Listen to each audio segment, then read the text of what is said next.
प्रभुराम श्री अमोल कोल्हे जी, ठीक है, प्लीज आप बोलिए अमोल कोल्हे जी, प्लीज प्रारंभ कीजिए। धन्यवाद अध्यक्ष महोदय।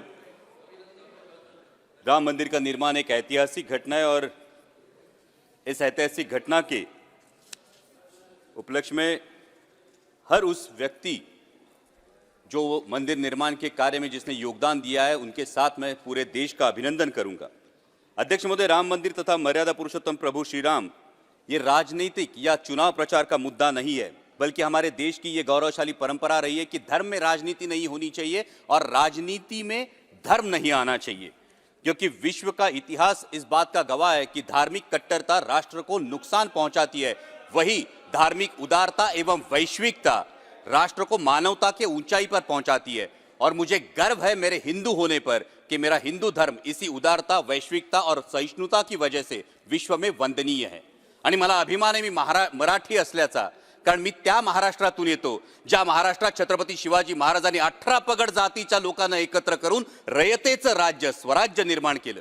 मी त्या महाराष्ट्रातून येतो ज्या महाराष्ट्रामध्ये चंद्रभागेच्या तीरी 18 पगड जातीच्या वारकरी बांधवांचा, वैष्णवांचा मेळा जमतो आणि तो एकाच पांडुरंगाच्या चरणी लीन होतो। मी त्या महाराष्ट्रातून येतो ज्या महाराष्ट्रातून महात्मा फुले, राजर्षी शाहू महाराज, डॉक्टर बाबासाहेब आंबेडकर यांनी रूढींच्या आणि परंपरांच्या आणि कर्मकांडाच्या चौकटी झुगारून मानवतेला अधिष्ठान मिळवून दिलं। अध्यक्ष महोदय, राम मंदिर देश की आस्था का विषय, भक्ति मार्ग का विषय, और भक्ति मार्ग में माध्यम, साधन और साध्य, इन 3 चीजों का बहुत महत्व होता है। जैसे हम पूजा पाठ करते हैं या जाप करते हैं या आरती करते हैं, ये माध्यम हुआ, सामने मूर्ति रखते हैं या फोटो फ्रेम रखते हैं, ये साधन हुआ, और साध्य होता है परमात्मा से आत्मा का संवाद। और इसीलिए राम मंदिर साध्य नहीं है, राम मंदिर साधन है। साध्य होना चाहिए मर्यादा पुरुषोत्तम प्रभु रामचंद्र जी के आदर्शों का अपने जीवन में अनुसरण करना, आचरण करना। प्रभु श्री राम जी एक वचनी, एक बानी, एक पत्नी कहलाते हैं। एक वचनी प्रभु श्री राम जी के जब हम भक्त कहलाते हैं, एक वचनी प्रभु श्री राम जी के जब हम भक्त कहलाते हैं, तो देश के युवाओं को 2 करोड़ रोजगार मिलने का वादे का क्या हुआ, किसानों की आय दुगनी करने की गारंटी का क्या हुआ, 2022 तक हर किसी को पक्के घर मिलने का इरादे का क्या हुआ। इन वचनों पर अंतर्मुख होकर विचार करना होगा। प्रभु श्री राम जी का एक दूसरा बहुत महत्वपूर्ण गुण है, वो है हर नागरिक को समान न्याय की दृष्टि से देखना। समान न्याय की दृष्टि से देखना। लेकिन समस्त देशवासी देख रहे हैं, जब आईस मतलब इनकम टैक्स, सीबीआई, ईडी की जब कार्रवाई होती है तो सिर्फ सत्ता पक्ष के नहीं, विपक्ष के नेताओं पर, सर 2 मिनट, विपक्ष के नेताओं पर होती है। और जैसे ही कोई सत्ता पक्ष का दामन थाम लेता है तो भ्रष्टाचार के आरोप पर ईडी की कार्रवाई, सब नामो निशान मिट जाता है। तो क्या ये समान न्याय दृष्टि है? अध्यक्ष महोदय, मैं जो प्रस्ताव, अध्यक्ष महोदय मैं राम मंदिर पे आ रहा हूं। अध्यक्ष महोदय मैं राम मंदिर पे आ रहा हूं। मैं नारायणगांव से आता हूं, जो तमाशा पंडरी कहलाती है। और तमाशा लोकनाट्य ये महाराष्ट्र की बहुत बड़ी परंपरा रही। प्रस्ताव से सहमत हैं या असहमत हैं, इस पर बोलिए आप। जी मैं सहमत हूं, इसीलिए इसी पर तो आ रहा हूं। और तमाशा ये हमारी परंपरा है, इसमें वगनाट्य होता है और ये वगनाट्य व्यंगात्मक रूप से होता है। तो ये व्यंगात्मक रूप से लिखने वाले एक लेखक ने मुझे कहा कि वो कलयुग का रामायण लिख रहे हैं। तो मैंने पूछा कैसे, कलयुग में कैसे राम होगा? कलयुग में राम लल्ला आएंगे लेकिन रामायण कैसे होगा? तो वो वगनाट्य लेखक ने मुझे कहा, देखो रामायण में कांचन वृक्ष का लालच दिखाकर रावण ने सीता का हरण किया था। कलयुग में ईडी, सीबीआई, इनकम टैक्स का डर दिखाकर चुनाव चिन्ह, पार्टी और नेताओं का हरण होता है। रामायण में सीता मैया अशोकवन में विलाप कर रही थी, आज लोकतंत्र कलयुग में विलाप कर रहा है। तो मैंने पूछा, सर सिर्फ 2 मिनट दीजिए। तो मैंने पूछा इस पे उपाय क्या है, क्योंकि रामायण में तो हनुमान जी ने समुद्र लांघकर सीता मैया को राम जी की अंगूठी दी और उनका ढाढ़स बांधा। उन्होंने बोला आज भी हो सकता है। मैंने पूछा कैसे? उन्होंने बोला उन्हीं हनुमान जी से प्रेरणा लेकर समस्त देशवासियों को झूठी गारंटी और झूठे प्रोपेगेंडा का समुद्र लांघकर मतदान की अंगूठी देनी होगी और लोकतंत्र का ढाढ़स बांधना होगा। और अंत में अध्यक्ष महोदय, आई एम कंक्लूडिंग, अंत में मेरी ही रची एक कविता की पंक्तियां सुनाकर मैं अपनी वाणी को विराम दूंगा। और इसी के साथ एक कलयुग के उदाहरण का मैं जिक्र करना चाहूंगा।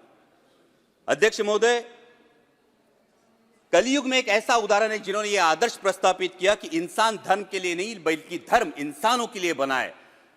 और वो आदर्श है छत्रपति शिवाजी महाराज। इसलिए मैं जय श्री राम जरूर कहता हूं, लेकिन उससे पहले जय शिवराय कहता हूं, कारण छत्रपती शिवाजी महाराजच होते ज्यांच्यामुळे अंगणातली तुळस, मंदिरातले देव, गोठ्यातली गाय आणि घरातली माय सुरक्षित राहिली, ज्यांनी राज्याभिषेकाच्या वेळी राजदंड स्वतःच्या हाती ठेवून धर्मसत्ता राजसत्तेच्या वर नाही तर तिच्या खांद्याला खांदा लावून लोकांच्या कल्याणासाठी राबवली गेली पाहिजे, हा आदर्श प्रस्थापित केला।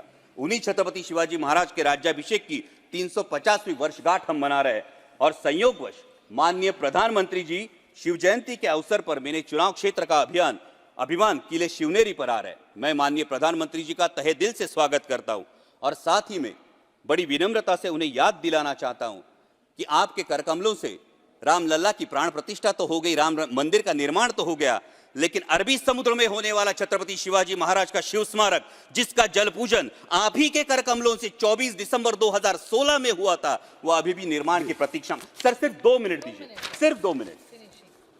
और इसी के साथ बराबर एक्सटेंड हो रहे हैं सर, उसी शिव स्मारक, एक ही स्पीकर हूं सर, और उसी शिव स्मारक के साथ मेरे चुनाव क्षेत्र शिवनेरी किले के परिसर में शिव संस्कार स्मारक बनाया जाए, जिससे देश के युवाओं को माता और मातृभूमि के लिए सर्वोच्च योगदान की प्रेरणा मिलती रहे। और अंत में मेरी कविता की पंक्तियां सुनाकर मैं अपनी वाणी को विराम दूंगा। मंदिर का निर्माण हुआ, राम लल्ला भी विराजमान हुए। मंदिर का निर्माण हुआ, राम लल्ला भी विराजमान हुए। अब जिम्मेदारी बनती है और सवाल भी उठता है, अब जिम्मेदारी बनती है और सवाल भी उठता है, राम लल्ला तो आ गए, अब राम राज्य कब आएगा? मंदिर में घंटा बजाने से, पूजा अर्चना करने से दिल को सुकून तो मिलेगा, परंतु मेरे देश में राम राज्य कब आएगा? आस्था के विषय पर राजनीतिक रोटियां सेकने से चुनाव प्रचार का मुद्दा तो मिलेगा। आस्था के विषय पर राजनीतिक रोटियां सेकने से चुनाव प्रचार का मुद्दा तो मिलेगा, परंतु मेरे देश में राम राज्य कब आएगा? राम राज्य तो तब आएगा, राम राज्य तो तब आएगा जब धोबी की तरह आम देशवासी की शंका का समाधान होगा, जब आज की शबरी के बेरों का आदर और प्रेम पूर्वक स्वीकार होगा, जब किसान, मजदूर, महिला, हर नागरिक के साथ समान न्याय होगा, किसानों को मेहनत का सही दाम और मेरे हर युवा के हाथ को काम होगा। राम राज्य तो तब आएगा। सर सिर्फ 2 मिनट कंक्लूडिंग सर। राम राज्य तो तब आएगा, राम राज्य तो तब आएगा जब मंदिर पर लहराता भगवा तिरंगे का रंग प्रतीत होगा। दहलीज के बाहर कदम रखते ही राम, रहीम, रॉबर्ट हर कोई सिर्फ भारतीय कहलाएगा। जब प्रत्यंचा तानी, सर सिर्फ 2 minute sir, let me sir, last line. Ram राज्य तो तब आएगा जब एकाध। सभापति महोदय, मैं जी आपके प्रति आप बोले।